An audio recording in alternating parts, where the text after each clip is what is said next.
నీకు ఇంత వయసు వచ్చింది, ఎవరైనా చూసిన అట్లా మాట్లాడేటోళ్ళని ముఖ్యమంత్రి? నేను మొదలే చెప్తే ఇప్పుడు నా వయసు కంటే ఇంకా పెద్దోళ్ళు ఉన్నారు. కానీ ఇన్న నేను మాటలు చెప్పంగా కానీ ఏ ముఖ్యమంత్రి ఆ సీటు మీద కూర్చున్నాక ఇట్లా మాట్లాడలే. ఒట్టేప్పుడు మాట్లాడిర్రు, ఆడ ఈడ మాట్లాడిర్రు, అవి మాట్లాడే లెక్కలు ఉన్నాయి. కుర్చీ మీద కూర్చున్నాక మటుకు అయితే ఏ మునగాడు మాట్లాడే. ఇంకొకటి, ఈయన ఒకటే నెల చేసి చూడు, ఆయన పేరు వస్తలేదు, ఆయనకు చదువు కూడా రాదు, ఆయన కూడా మాట్లాడలే ఈ మాట. ఎట్లుంది మీ రైతుల కష్టాలు? ఎట్లుంది ఊర్లలో? యూరియా దొరుకుతలేదు అంటున్నారు, ఏంటి పరిస్థితి? ఊరే లేదు, గీరియే లేదు, ఏది లేదు. ఊరియే లేదు, ఎన్నడో ఒకనాడు వస్తుంది. అది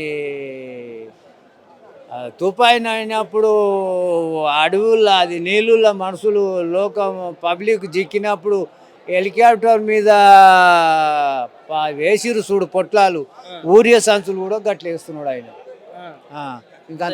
అంతకద్దు మనం ఏం చెప్పాలి. పొట్లాలు మీదకే వేసిండు, ఊరియా కూడా గట్ల వేస్తున్నాడు. అది అందులోనికి అందుతుంది, అందులోనికి అందదు. అది కూడా మళ్ళా వాళ్ళ లెక్కలు ఉన్నోనికి అది లెక్క.